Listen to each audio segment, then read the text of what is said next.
This episode was brought to you by Slate Black Industries. For M-LOK grips and accessories, visit slateBlackIndustries.com.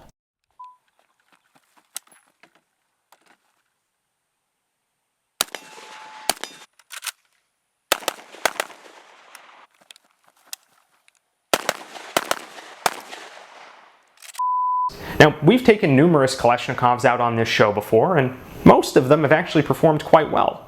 The same goes for short-barreled ARs or AR pistols.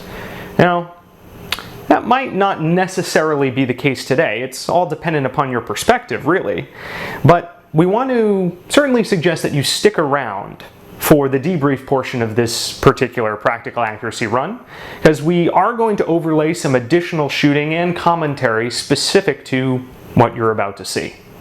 We'll see you guys in the debrief and hope you enjoy the run.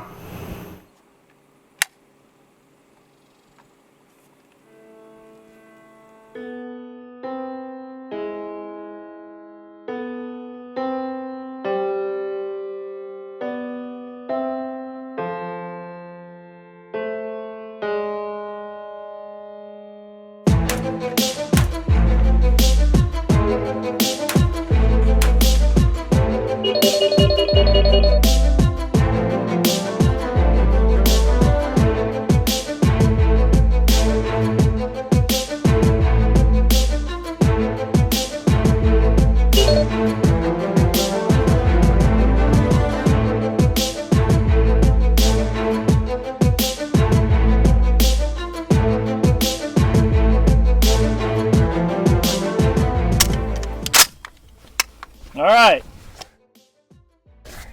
I am set at 150 yards. Давай. Impact. Good impact. Neutralized. We are on at 200. Impact. Ooh, malfunction. Yikes.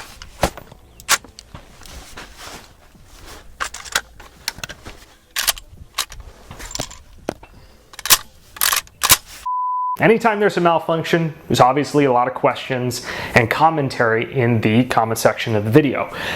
What I want you to understand is that in this particular instance, we were testing and evaluating the longevity of this particular firearm without cleaning. So we were probably about 2,200 to 2,500 rounds in of suppressed 5.56 through this setup without cleaning it. So as you might imagine, the hammer face, the bottom of the carrier group, the chamber, it's all caked with carbon. And we wanted to see how long we could push this as part of collecting data for you guys for the long-term classic review, which will ultimately be coming for this particular firearm. And what you're seeing here is the starts of some of the failure points. So we are pushing the particular setup well beyond what we would normally do, or we would take care of or otherwise maintain our firearms, to see what would happen. And that's what you're seeing here. All right, back to the run. I haven't seen that thing malfunction. Nope, that's the first time. What happened to you think? I don't know. We'll find out, see if it does anything else. I mean, I haven't cleaned it, so. You're also shooting it suppressed. Uh-huh. Impact. That's neutralized. All right. Go ahead, proceed. Let's see, let's proceed to 250, stand by. Left side, elevation is on the top 1/3. Impact. Left edge, elevation's good. Impact, elevation's good. You are on at 300. Impact. Neutralized.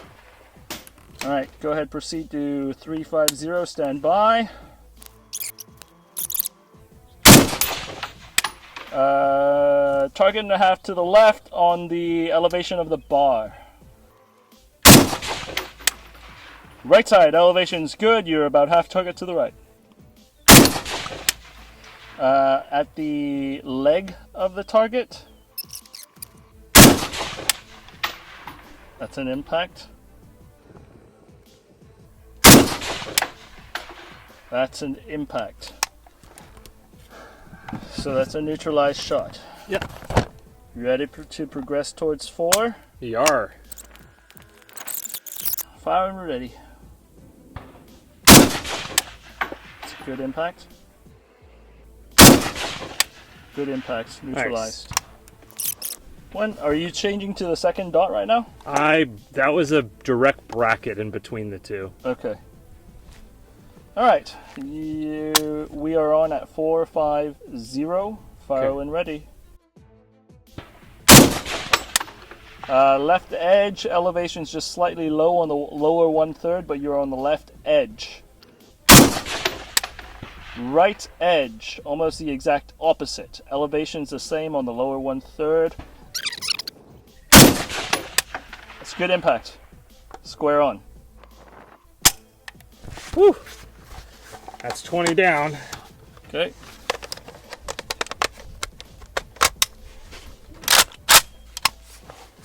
Yeah, I'm really struggling being able to try to find out where the target is in relation to that second dot. Because the target's obviously quite small at this distance. Yeah. It's all kind of bleeding together on me.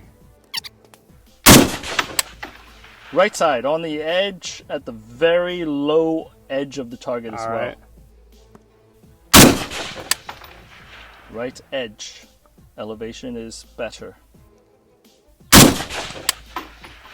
That was on the top left, half a target high on the left edge.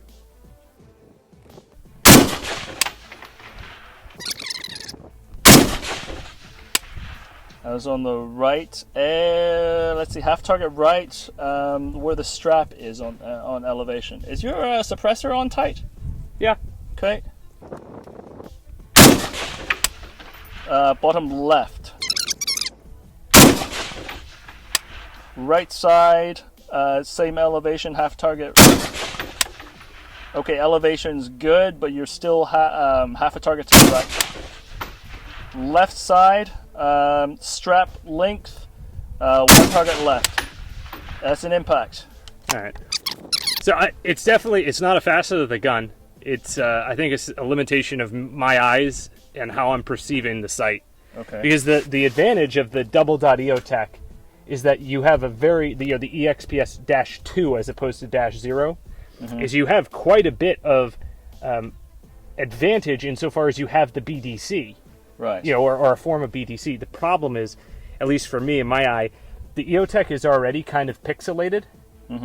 And so I'm seeing like the pixelation up top, the pixelation down the middle, and the target is like in behind all the pixelation. It seems to be quite difficult to aim. You know, that I do think there is a disadvantage to the holographic sights versus the diode sights. Yeah. Because the diode sights are so much more crisper. Right. I.e. the aim yeah, points, like even though this is only a 1 MOA dot, right? Right. It still feels like it's because of the low resolution. Right. Perhaps a magnifier would help with that? Yeah, I mean, unfortunately, with this type of rail setup, there's really not any space for the magnifier. I could potentially jam this forward and fit a magnifier there, I guess. But yes, agreed. So let's try to finish it out at 5. I'm on at 5. All right. No observation. Left side, 9 o'clock, 1 target length to the left. That is your 10, 11 o'clock position. Bottom right, at your 4 o'clock position. Elevation is at the base, right underneath the target.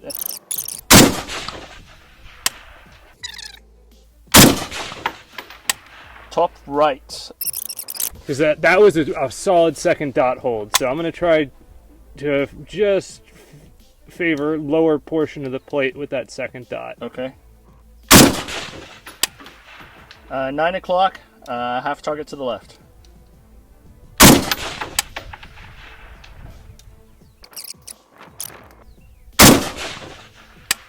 Nine o'clock, off to the left.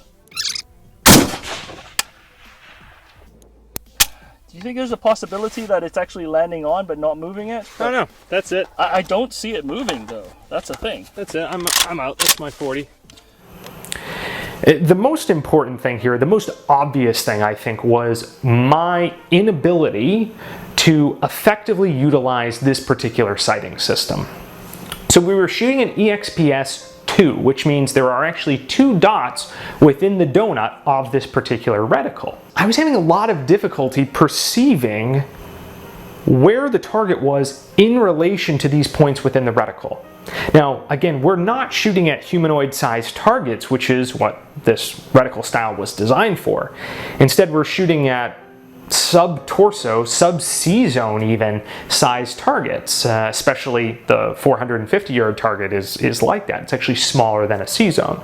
So I was having trouble seeing exactly where that target was between the upper and lower dots, because for that particular hold, I was sort of having to hold with the target bracketed between them and then holding for wind off to the side.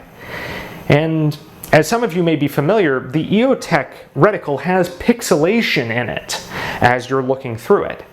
And so with the environmentals of the day, a midday shoot with the sun nice and high, very hot, sweat, trying to perceive where those particular dots were in relation to the target, I found very, very difficult. I found myself having to actually pull the reticle off target, refocus on the target, and then bring the reticle back in hopes of being able to more appropriately understand exactly where the reticle was in relation to the target. So not an optimal sighting selection choice for this particular implementation, although we've shot red dots, iron sights, etc. out to 500 plus on the show before. So again, maybe this comes down to a purely shooter error component where I just need some more practice on that particular reticle, or maybe a different red dot, or something like the primary arms 2 times or the Cyclops would be more effective, a prism style optic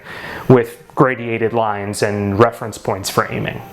Secondarily, let's talk about ammunition selection. We're shooting 55 grain ball. It's not optimal for securing hits at distance.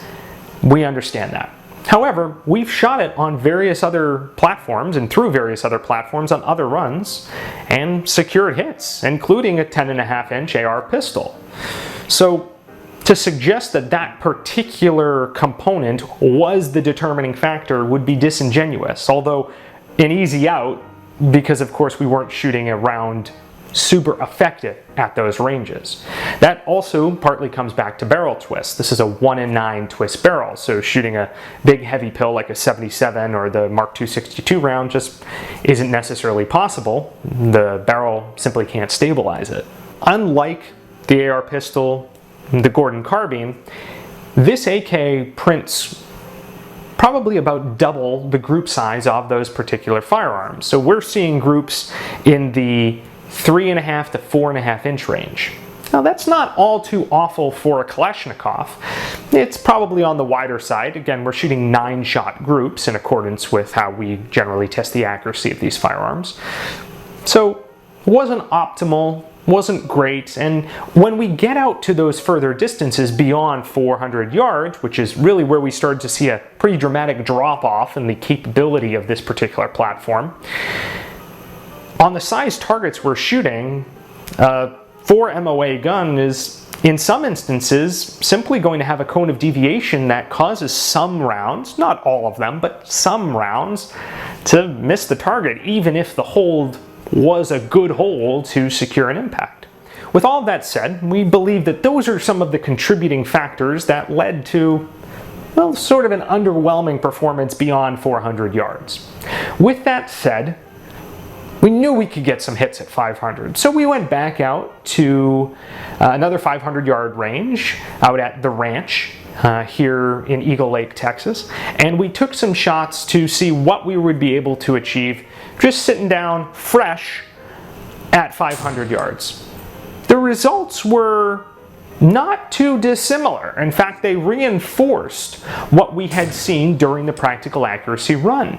We weren't able to achieve repeatable hits at 500. Yes, we did secure some hits. Yes, more than enough to clear on our standard practical accuracy course, but after shooting 10 to 20 rounds and only securing maybe 5 or so hits, it was obvious that this was a failure point for this particular system. And in many cases harkens back to the question we posed just a minute ago. What is this particular system designed to do, and is this really detrimental that we feel that it isn't effective at the 500, 450, 500 yard lines? Well, again, that really comes down to perception. We hope you guys enjoyed this video. Until the next time, we'll see you on the range.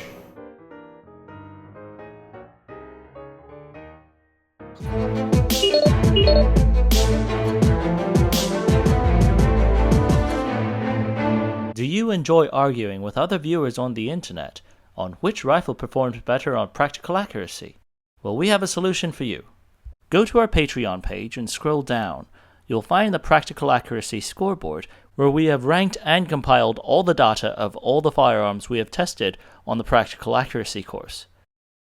Furthermore, it's already separated into the different categories, so you can go back to your argument as quickly as possible. And whether you decide to support us via Patreon, subscription, or just a normal viewer, we thank you. 716, this is 096, 4 Vic, 8 packs, red con 1, green to green, how copy, over. 096, this is 716, roger, over.